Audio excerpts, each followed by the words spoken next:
morning, Golden K. Good morning. You all look older. Except me. Okay, Happy New Year to you. Okay, we're going to open here with God Bless America, Pledge of Allegiance, and our pledge, and with Ron Black, and we're going to have Larry Wade on piano.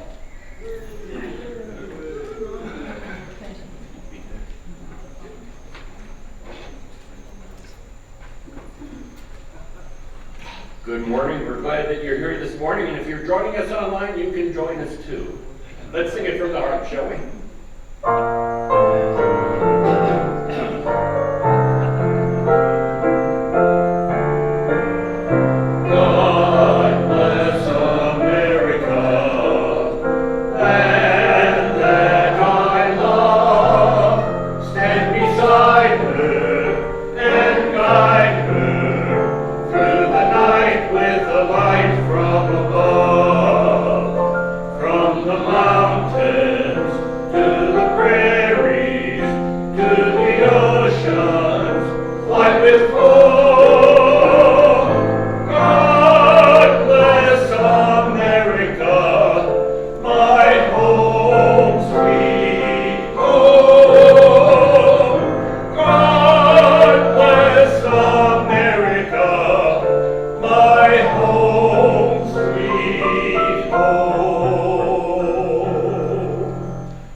Shall we become an attitude of prayer? Dear Heavenly Father, as we gather here today as members of the Golden K Kiwanis, we thank you for the opportunity to come together in service to our community and to the children we strive to help. We ask for your guidance and wisdom as we discuss our plans and initiatives. May our hearts be filled with compassion and our minds with clarity, enabling us to make decisions that reflect our commitment and the betterment of our community. We ask this in your name. Amen. Amen.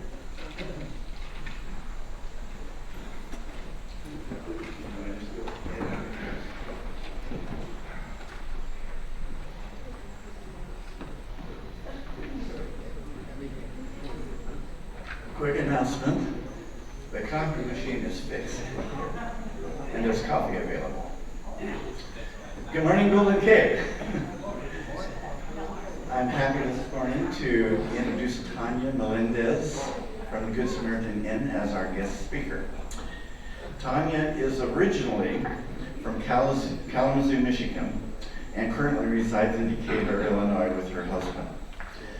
She earned a Bachelor's of Science in Nutrition and Dietetics from Northern Illinois University, an Associate's of Applied Science in Health and Wellness Promotion from the College of Lake County, and a Master of Jurisprudence in Food Law from Michigan State University. Tanya has extensive volunteer experience, including serving with the Peace Corps in Kyrgyzstan. Did I say that right? And she and I both have Peace Corps experience in common. We've talked about that. And she spent 10 years working in regulatory affairs. Over the past year, Tanya has served as Executive Director of the Good Samaritan Inn, where she is leveraging her expertise in nutrition, health, and wellness to advance the organization's mission.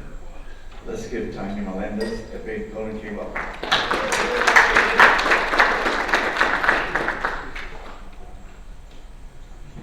Thank you all so much for having me here this morning. It is a pleasure to be here and to continue to share our work and what we are doing with all of you. So one of my primary objectives as executive director of Good Samaritan Inn is to work through who we are, what we're doing, why we're doing it, and where we want to go. And so this very first slide here summarizes basically my vision of Good Samaritan Inn. So the Good Samaritan Inn, we promote food security by identifying and eliminating barriers to food access. So basically, when our neighbors have reliable access to adequate, safe, and culturally acceptable food, they are empowered to focus on education, employment, and building a more resilient and prosperous community.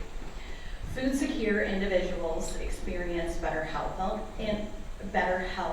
outcomes, increased stability, and improved opportunities for personal and professional growth, which in turn strengthens the entire community. We have 3 primary programs that work in tandem. We have our noon meal program, we have our Mercy Gardens, and we have our Mercy Market. Our noon meal, we are the only soup kitchen in Decatur serving a noon meal. For our urban gardens, we utilize urban agriculture to provide fresh, locally grown produce to our community. And then our market provides an outlet for the produce that we grow in our gardens. But one of the other benefits that we bring is we accept both SNAP and WIC benefits. And through one of our partnerships, we are actually able to provide a double match. So for every dollar in benefits these individuals spend, they get $2 to spend at the market. So why is this important? Why are we here? Why are we doing this? Approximately 26% of Macon County families are classified as ALICE families, and some of you may have heard that term. It is from the United Way. It means Asset Limited Income Constrained Employed. So basically those individuals who are working paycheck to paycheck. They make more than the allowable amount for federal subsidies, but they do not make enough to make ends meet. Poverty. 19% of Decatur residents live at or below the poverty level. 13.7% of Macon County residents are food insecure. They go to bed hungry.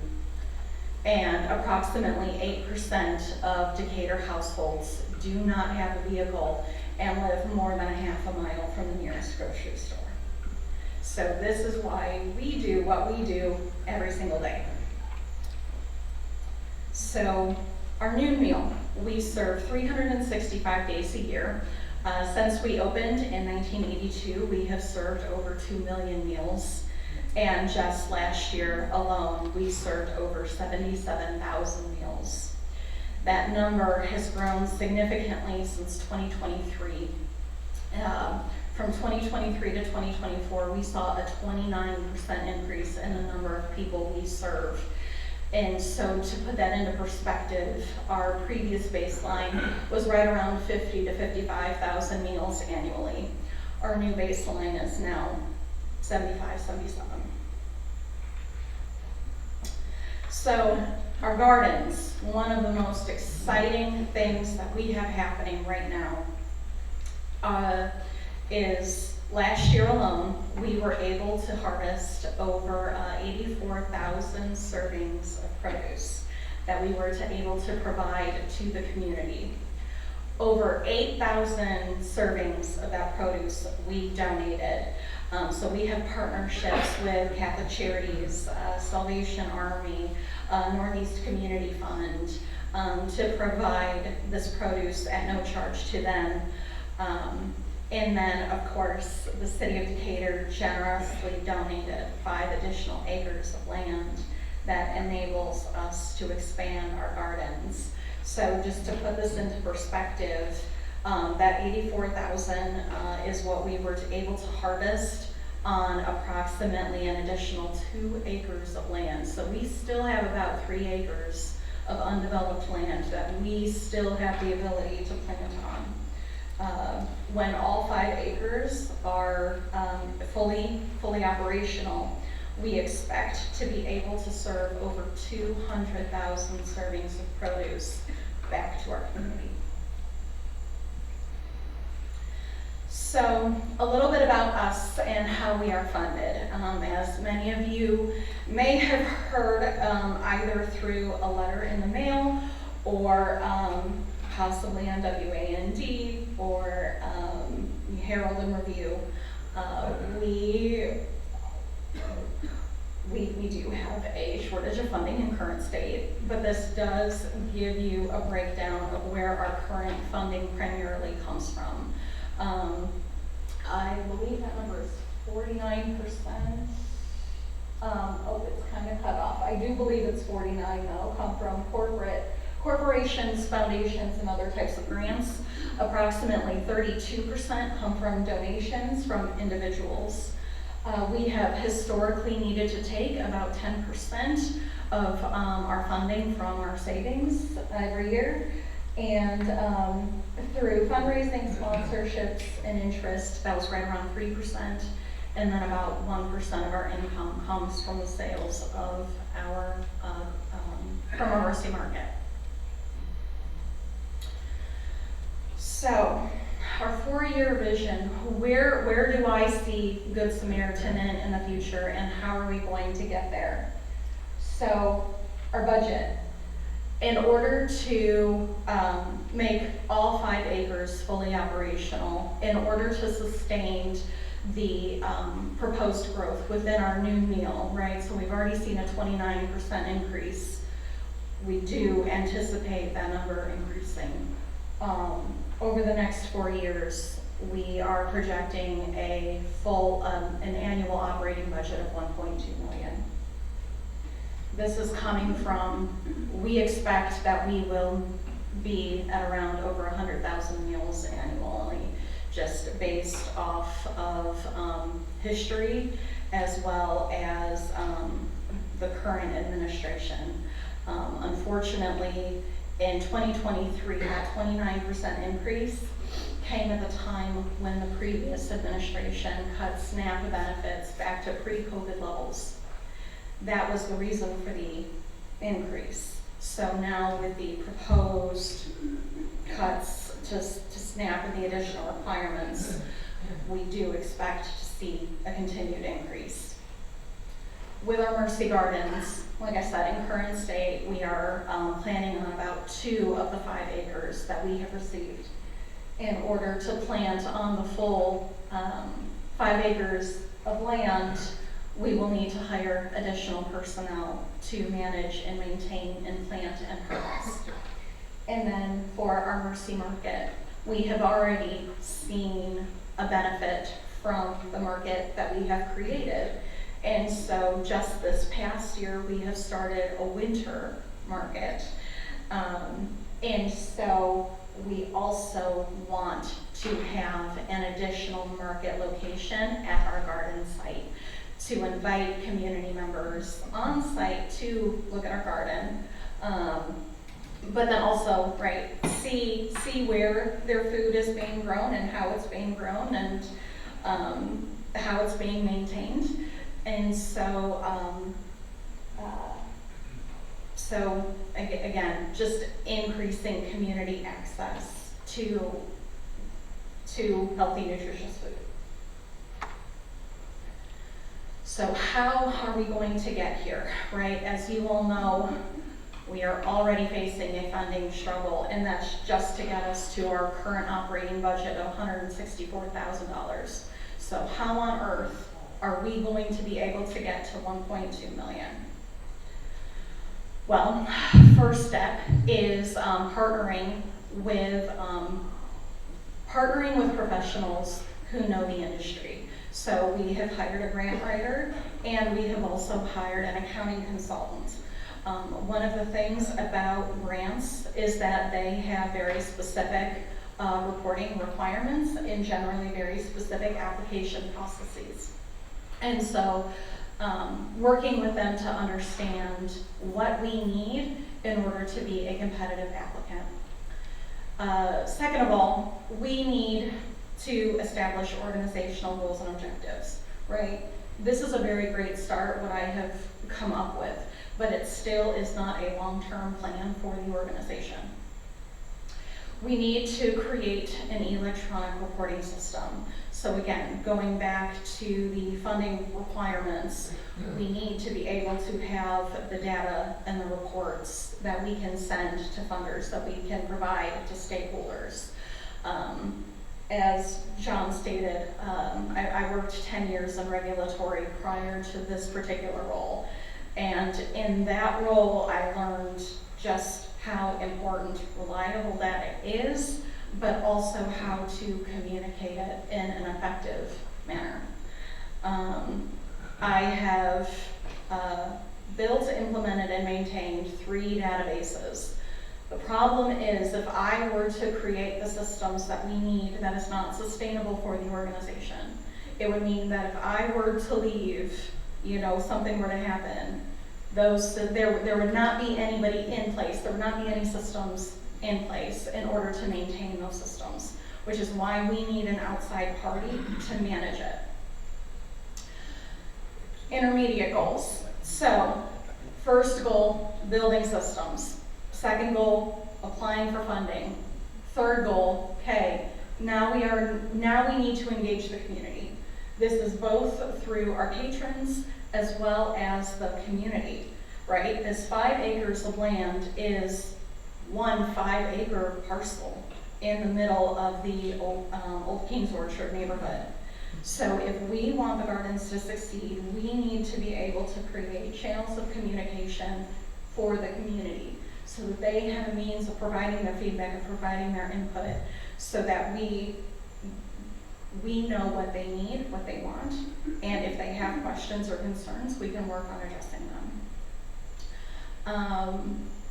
And then yes, going back to the reporting system, we need to be able to populate it with both old data as well as new data. And develop key stakeholder metrics, right? So as we are gathering this information from community, from donors, just from funders in general, being able to track what is important and be able to measure it. So long term, from 3 years on at this point, making program improvements. What's working? What's not working? What can we improve upon? What needs to be expanded? What do we need to stop doing? Because ultimately, our long-term goal, if you remember at the very beginning, is my vision is to promote food security. So that is ultimately our long-term vision. So what does improved food security look like? Which ties back into what are our organizational goals and objectives. And so just continually provide the data and the information to our community, to our stakeholders, so that we can continue to serve for another 40, 50, 60 years. And then just data sources. Thank you. I would love to answer any questions that you guys have. If there are any questions, I know I threw a lot. Yes, Paula? I'm intrigued by the garden project that you're alluding to. Oh, wait a minute.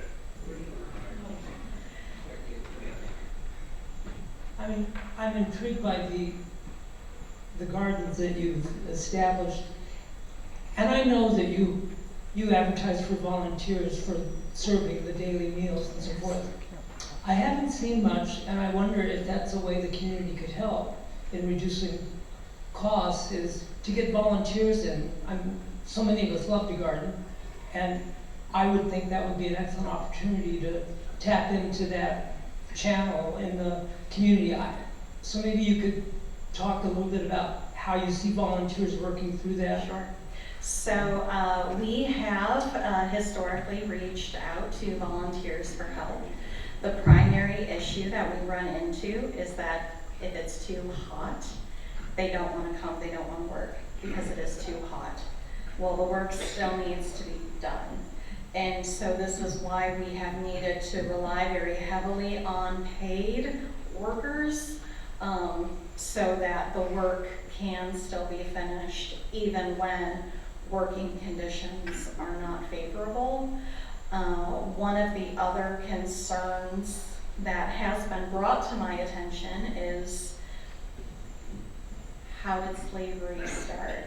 And so using volunteer labor for the gardens, there are ethical concerns around it, because certainly it is not our intention to utilize labor in that way. And so that is something that I am personally very mindful of. How responsive have any of the local or state or federal politicians been to the needs of organizations and programs over the years? Are there any who stand out as being extraordinarily negative or extraordinarily positive? Sure. So in current state, and this goes back roughly about 3 or 4 years, historically there has been no state or federal funding for what we do, because our goal is to feed people. Our goal is to feed the community. And funders don't want to fund an idea. They want to fund change. And so if we want funding, we need to be able to communicate the change that we are making. I can tell you that as a result of our message to the community, I can tell you that these numbers are also not finalized. We have not had the opportunity to fully record all of the donations, but the community has really stepped up. We have raised $130,000 from the community specifically.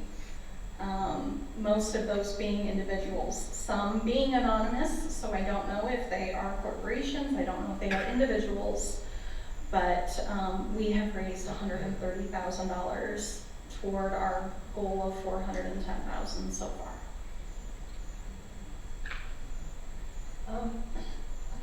About 50 or 60 years ago or so, excuse me, when I first moved to town, when you go east on William Street before you get to the lake, there used to be a big section there that was turned into a vegetable garden. And I had understood that it was either ADM or Staley that owned that land. Anyway, it was eventually all torn down and it's turned into prairie or weeds or whatever it is now. And I heard it was because of theft. Do you worry, is that a concern? Great question. So, short answer, yes. So for any of you who drive through the Old King's Orchard neighborhood, you will actually see large fences around both of the plots that we plant on to try and prevent theft. So while it does not prevent all theft, it does prevent the vast majority of it.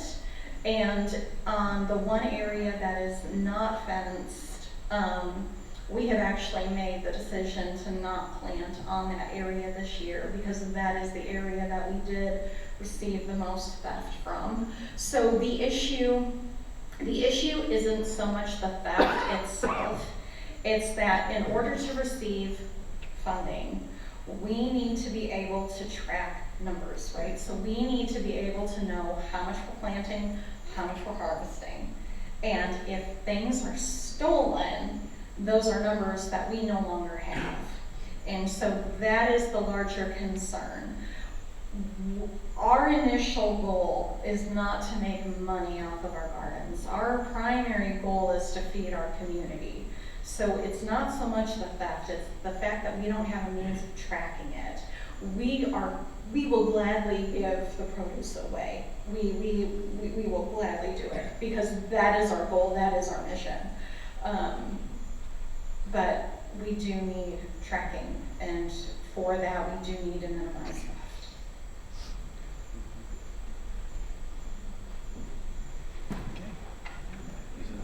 Yes.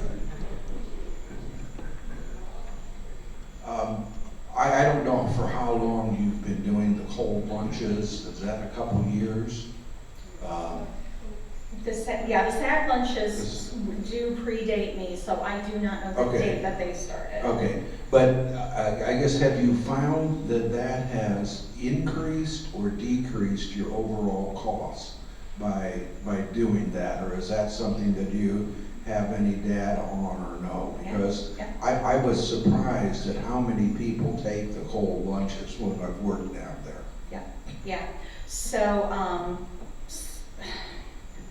So it depends on how you analyze cost, right? So if we look at just food expenses, just food inputs for both for the hot meal as well as our sack lunches are by far more expensive. But when you look at expenses as a whole, volunteers can put together sack lunches. It's an entirely different story when it comes to making a meal. Because we do need the licensed managers on site. And so from a food cost perspective, it basically, so we cap sack lunches at $75 a day because of the expense. So just food costs alone, it costs the same amount to make 225 hot meals as it does to make 75 sack lunches. So this is one of the things that we have considered cutting.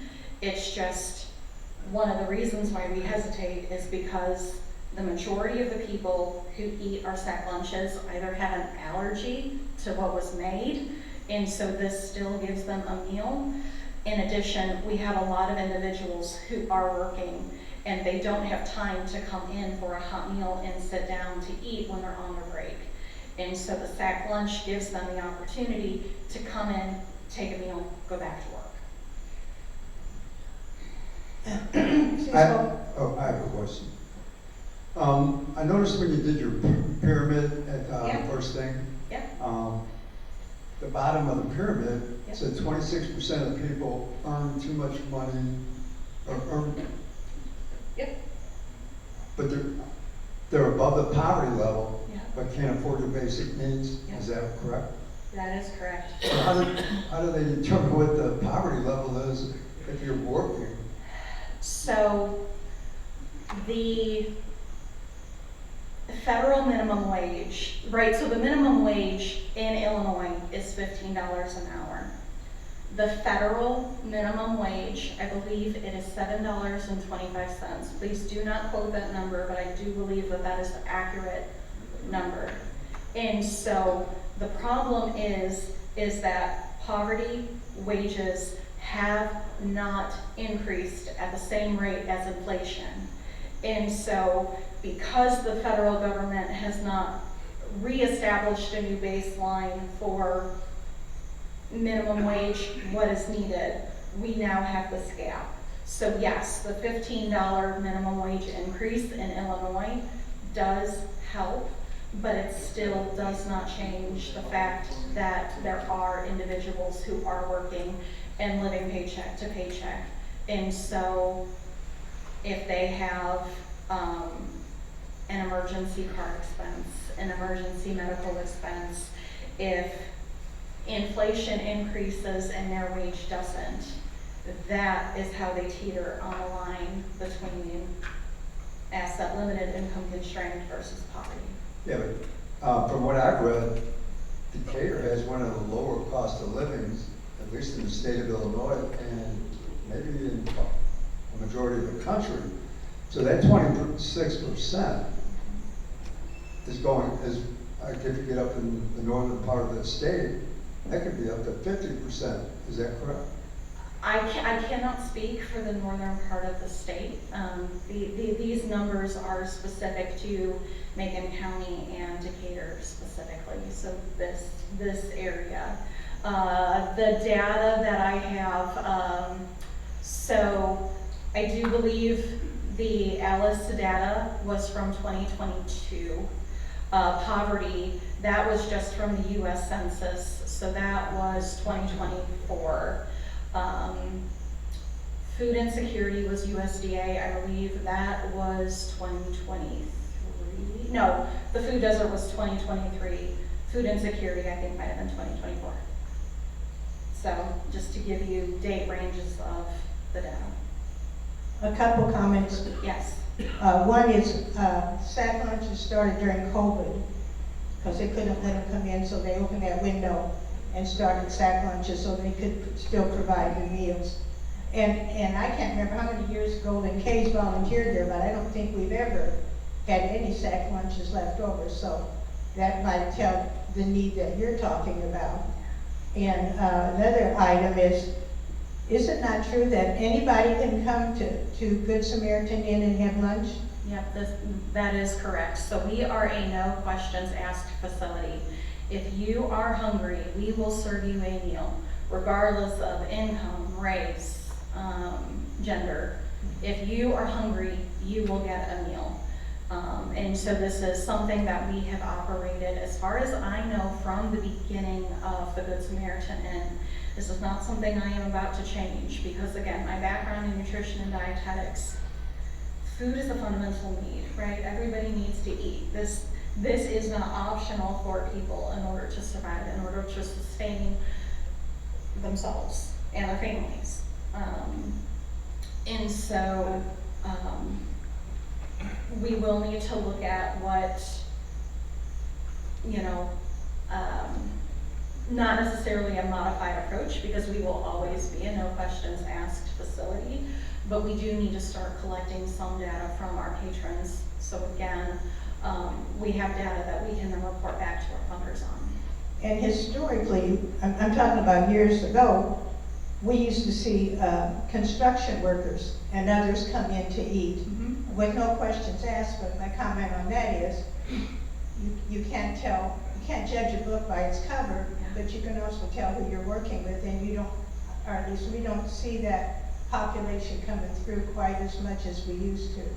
And lastly, this group has a wonderful group of people that volunteer, and I'd like everybody to raise their hand that's ever volunteered either for Golden K or your church or whatever at Good Samaritan Inn. So you have a lot of support right here. Thank you. Two more quick questions, Joe. So my question is, back on your gardening, Yeah. when you do your harvest and you take that, whatever you harvest to these different organizations, is there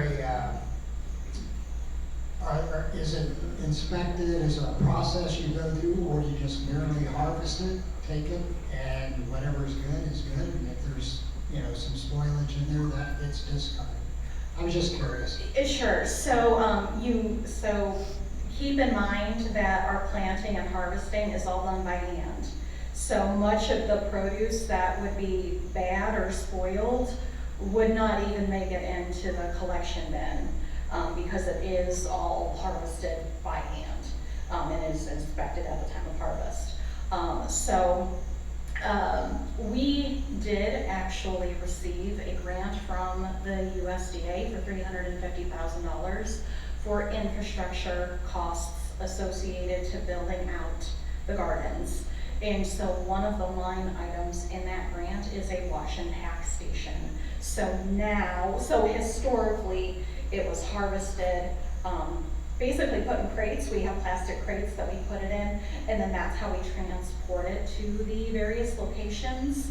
So now with this additional piece of equipment, we now will be able to harvest it, formally wash and pack it, and then ship it in that condition. So that is one of the things that will change, yes. Just to expand a little bit on what Kyle's question was in your answer, one of the things that I noticed is if you are paid on a bi-weekly basis, there are going to be, this is for people who might go back and forth from being eligible to being ineligible. There are going to be 2 months a year that you get 2 paychecks. And so you are going to make more money in those months. And a lot of times that's enough to kick you off of subsidies. The other thing is like here at the holidays, there are people who will get overtime at this time of the year, or if they're, working in agriculture in the planting or harvesting season, they will get extra money. And if they are honest and report exactly what they did get, it knocks them on and off of the poverty level. And it's a lot easier to get knocked off of subsidies and help than it is to get back on it. Because you have to have a month of reporting that shows that your income has gone back down before you can reapply. So there are people who are on the kind of the fence of that. I think that it really affects them.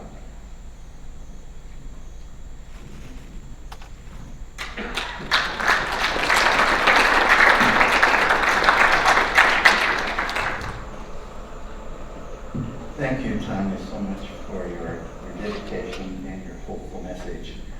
You need to stay healthy to see all this through. We wish you well, and we wish our community well. We have a certificate of appreciation for you and a souvenir Golden Gate Kiwanis pen.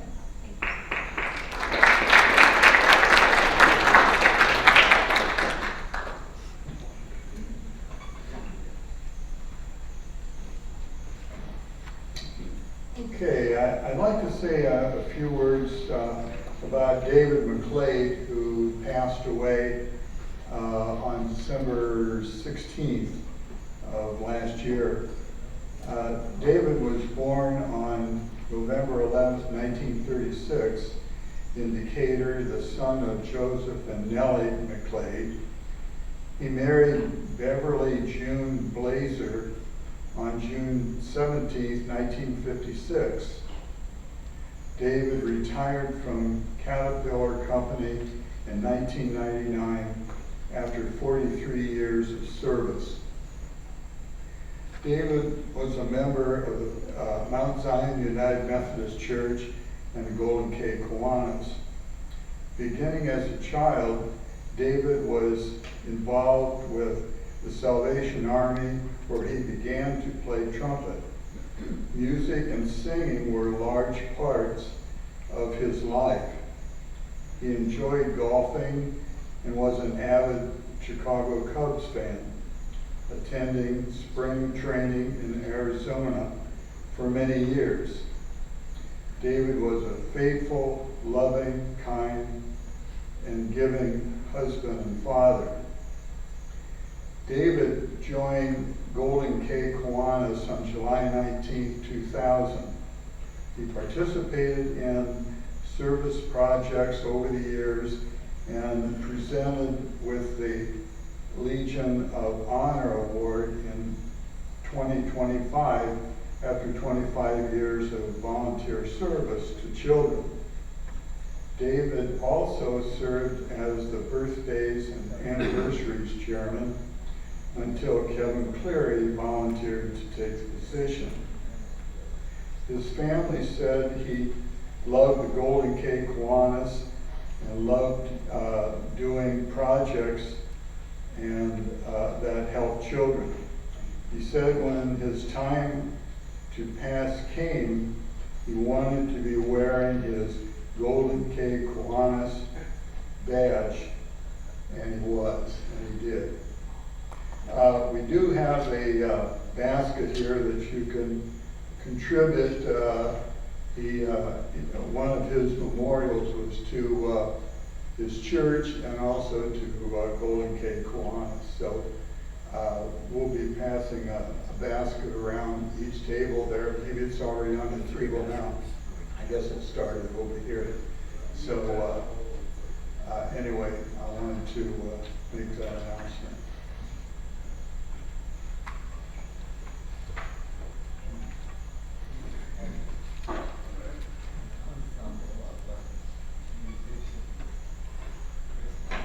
Good morning, all. How are your brains this morning? Flaky, huh? Okay. Well, I don't know, I've got a challenge for you this morning.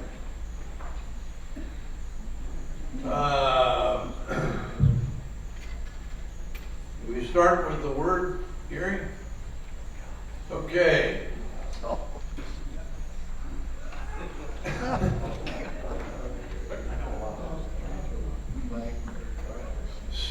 Stenopagophilus. And to help give you a few hints on this, first of all is not in the dinosaur family. So you can eliminate that. It is a practical word that you may, once you understand its meaning, may want to use.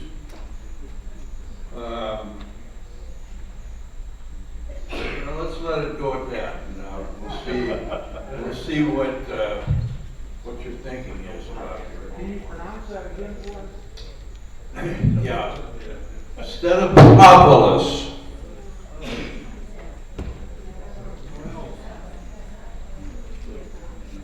Yep. Something to do with repetition? That's a good try, but that's not it.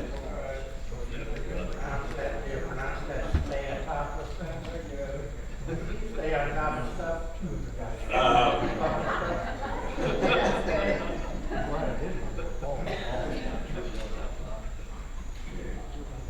Yes, sir.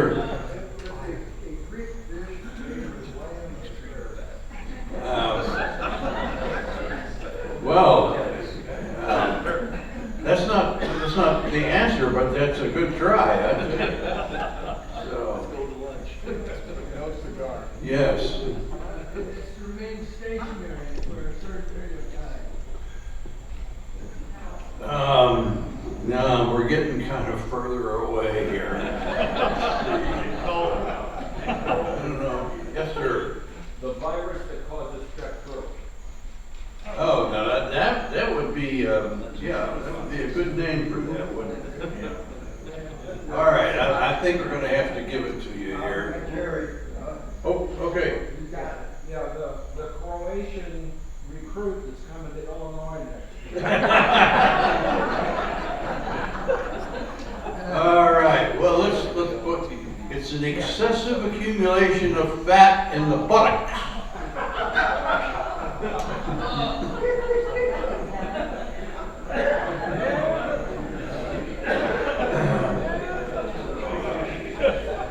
So now you've got a practical word to use. Next time you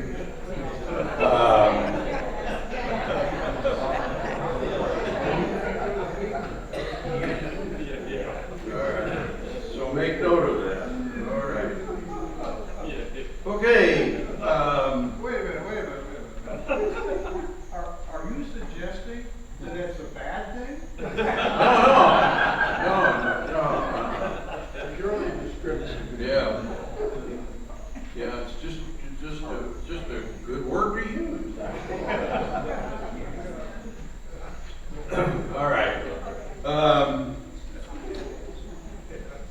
Okay, Linda, attendance today?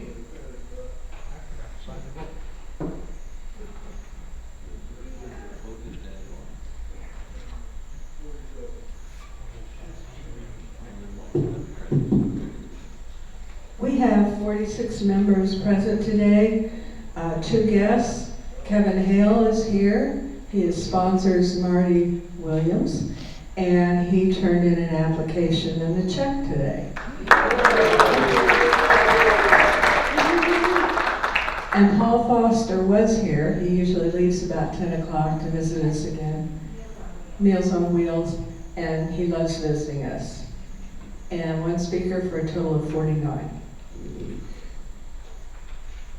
All right, very good. And health report, Kathy? I don't have any updates on the health report. Okay. Birthdays and anniversaries, Kevin? We do have some. I can't believe it's another year. From January 11th through January 17th, birthdays. On the 13th Linda Thomas. Also on the 13th, Roberta Williams. On the 14th, Kyle Anderson. He'll be 72. On the 14th, Frank Siasco. He'll be 89. On the 16th, Joel Hawkinson. He'll be 74. Also on the 16th, E. Grant Bullock. He'll be 85. Let's sing. Happy birthday to you. Happy birthday to you. Happy birthday, God bless you. Happy birthday to you. And we have one anniversary. On the 11th, Rich and Marge Wessel. It'll be 24 years. Let's sing. Happy anniversary to you. Happy anniversary to you. Happy anniversary, God bless you. Happy anniversary to you. And a Bob Hope quote. I don't feel old. I don't feel anything until noon, when it's my nap time. Okay, thank you, Kevin. Announcements this morning, Kathy. Okay, wanted to let you know this Sunday is Carriage House Evening Meal, and I've got a sign-up sheet. I think I'm in pretty good shape, but just wanted to let you know that it was coming up, and it kind of snuck up on us, but it's just 1 week before the meeting before the meal. So that will be happening on 6 o'clock on Sunday. Thank you very much. Okay. And Susan Ray. Yes, good morning. First of all, our time to work at Good Samaritan Inn will be Tuesday, January 27th from 11 to 1. And there's a sign-up sheet over here, so please help us out there. Secondly, for trauma dolls, I'm going to wait until the weather gets a little bit better. Steve put the snow blower away, so mark your calendar. In 2 weeks, we're going to have a blizzard somewhere, I don't know where. But anyway, when the weather breaks, we'll get a work day at the Police Benevolent Hall again. But meanwhile, if you're interested, I brought in material if you want to draw the dolls on the material or cut out the dolls. And there's also a packet of dolls that are cut out that need to be sewn. Or if you have dolls that are sewn and you need stuffing, I have some in the car, so let me know. Thank you. Okay, and Harold. I just wanted to invite you all to come to see the Decatur Chorale sing on Saturday at 2 o'clock or Sunday at 2 o'clock for the John Seale School. And we've been practicing really hard, and we appreciate you coming and enjoying music. Okay, thank you. All right. Wanted to talk a little bit about the survey this morning. We're going to be asking you to complete survey online. Beginning next Wednesday, it'll be available. And it'll be available for 2 weeks. We've added a couple questions to it.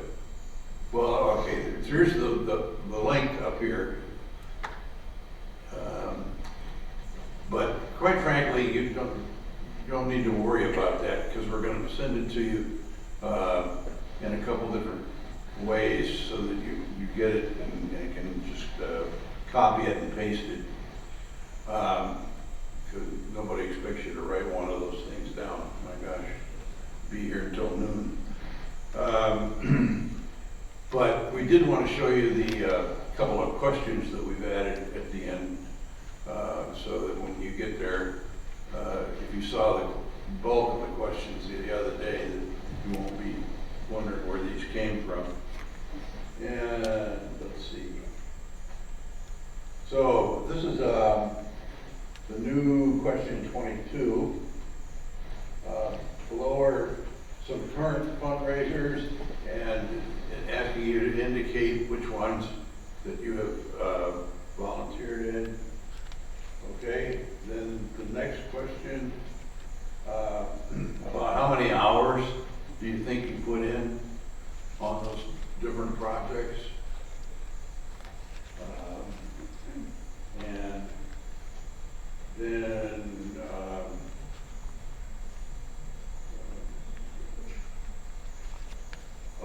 if there was a talk on AI, a possibility, would that be of interest to you?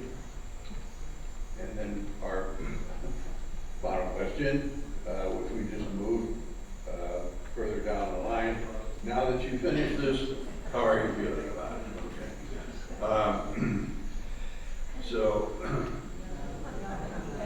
And want you to be thinking about whether or not, because we want everybody to complete this. The more data we have, the better.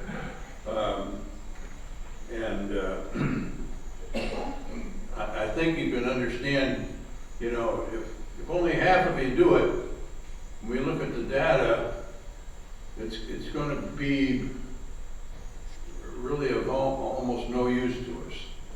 Because how can we make decisions about, you know, what we have at meetings and how we run the meetings and so forth and that kind of thing, if we've only had input from half of you.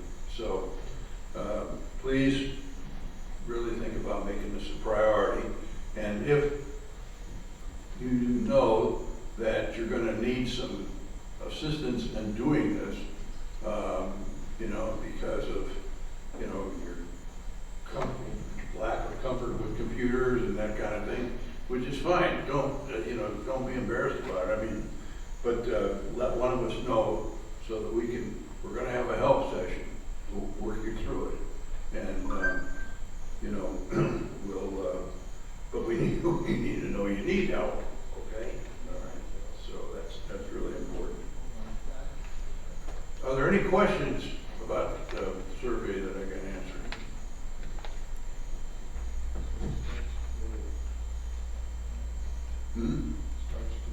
No, it doesn't start today.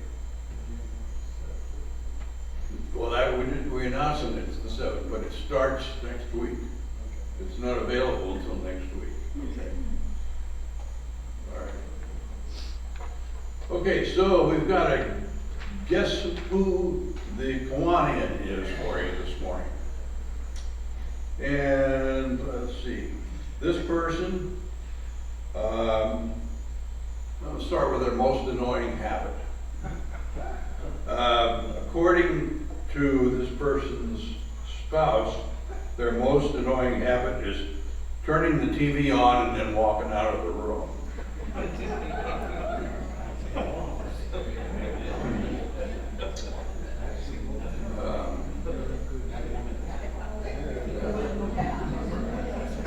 All right. Their favorite vacation spot is the Western United States. Favorite holiday is Thanksgiving. Favorite restaurant is the Garden.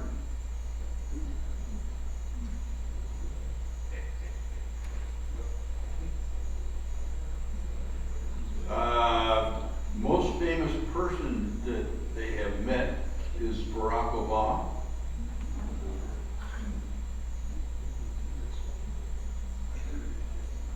Is it Harold? So,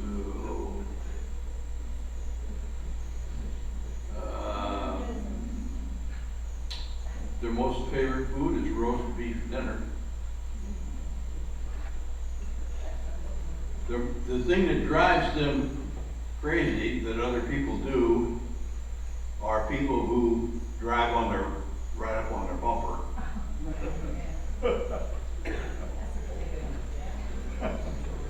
Any guesses yet? Yep. Norm Jensen. both of you need to come up and dig in the prize box here. Good. Very good.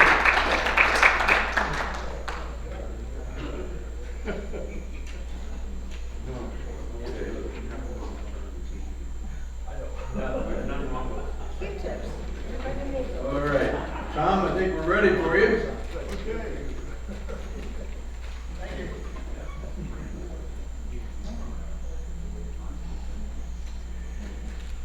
Okay, make a couple announcements here. Our board meeting's coming up on Monday, this coming Monday, May 12th. So we're back or January 12th, okay. Oh, boy, I wish summer was here. Okay, and we'll be talking about some pretty important things, the signature project, and club advisor, and the bylaws update. So pretty heavy subject, but needs to be done. So anyone's welcome, and we're ready for the happy jug. No, we're ready for the 50-50. I knew all this stuff last year. We took in $50 today, so 25 to admin and 25 to the pot for a total of $53. Last digits, 9015.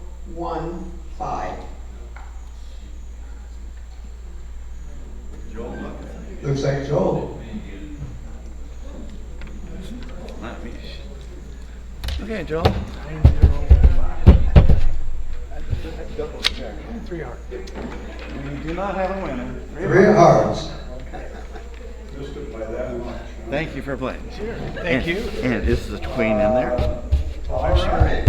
I'm sure she is. Happy There jug. She's happy. Yeah. And Tony comments. Well, it's just a matter I've of heard, keeping myself we heard honest. that you guys sang to us last week, 2 weeks ago, something like that, to celebrate our anniversary. It's 58. Boy, could I tell you some stories, which I will not do. Susan and I have hung in there. We never disagree on anything. Last disagreement we had was January the 7th of this year, about an hour and a half ago. We settled that amicably. Now, I'll tell you something about where we ran into each other. Susan was sitting across from me in the plant anatomy course. I believe that's where we met. And I fell under her influence.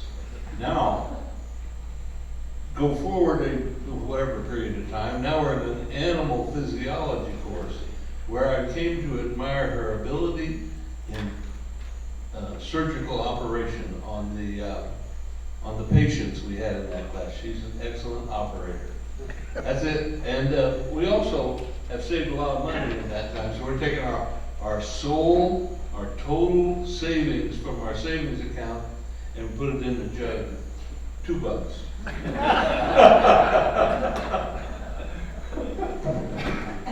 I'm putting in $1. It's always good to make it to another birthday. Super. Yeah.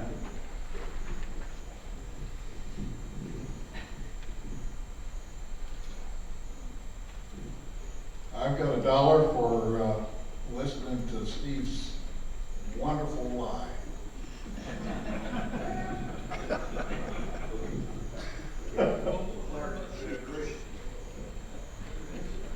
That's all? Come on. There's got to be more happy people.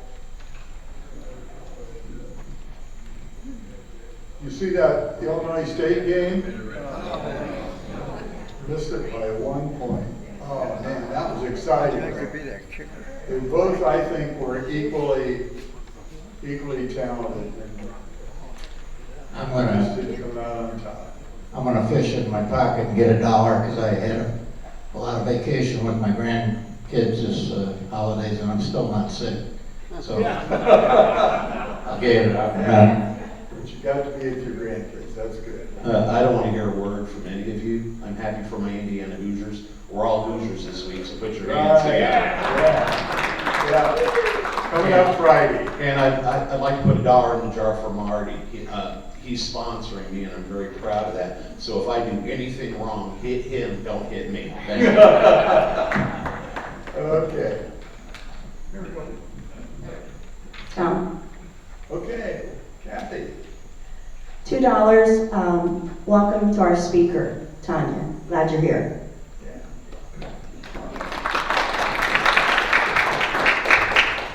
Okay, Larry. Larry's happy.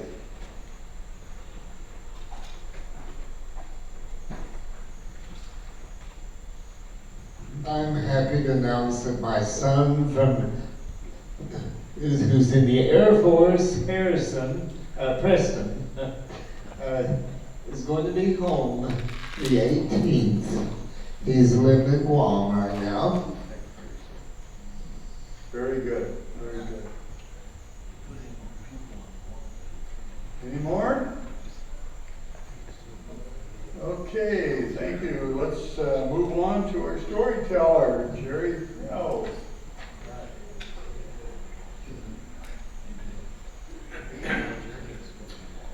Okay, there was this gentleman who was visually challenged, and he was in the park with his cane and his seeing-eye dog, and they sat down on a bench, and a guy comes up and sits down next to him. And his dog goes over, it was a male dog, goes over and lifts his leg and pees on the guy's boot. And this guy says, "Sir, did you realize that your dog just peed on me?" He said, "He did?" He said, "Yes, he did." He said, "Oh, come here, Fido." He comes over to him and he pets him and he reaches in his pocket and he gives him a treat. And so the dog goes back and the dog looks around, goes over and pees on the other guy's other boot. And he says, "I can't believe this." He said, "Your dog just peed on my other boot."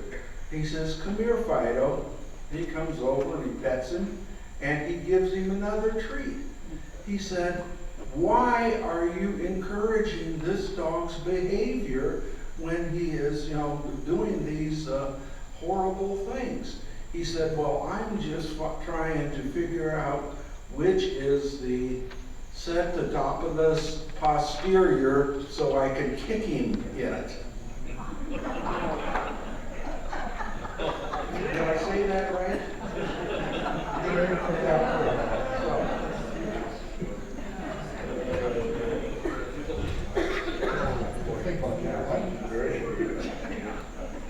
Okay, well, next week, our speaker will be Josh Chamberlain, and he's the owner of Chamberlain Wealth Management, and he'll be talking about smart charitable giving. We are Golden K Kiwanis. We enjoy changing the world for the better by serving children and others. And we are adjourned.